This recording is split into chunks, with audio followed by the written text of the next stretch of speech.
What is up, guys? Square Body Dave back at the junkyard today. I noticed that they got in this 1984 C30.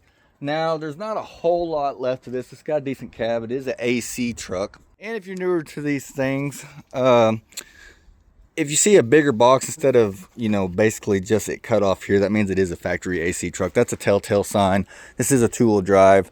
And instead of a vacuum booster, all 1-tons have hydro boost. So you get your pressure for your brakes and your steering from your power steering pump instead of a vacuum canister.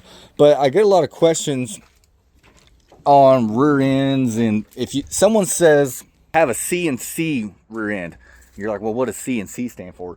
CNC stands for cab and chassis. So these trucks were sold new, just like if you're going to put a flatbed on it or whatever, the wheelbase is going to be longer than a standard bed. If you notice how far back the rear end is from the cab, it's a lot longer wheelbase.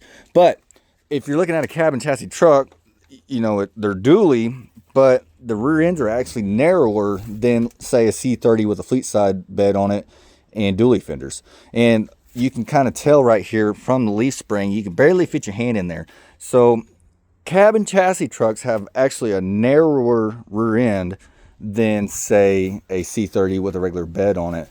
So if you go to put a regular bed on this, the fleet side, the fender is going to stick out to here.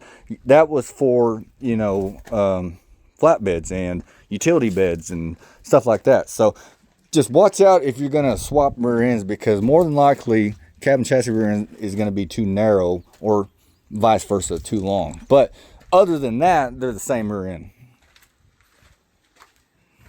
Got a nice tilt column in it, decent seat. There's some still good stuff there.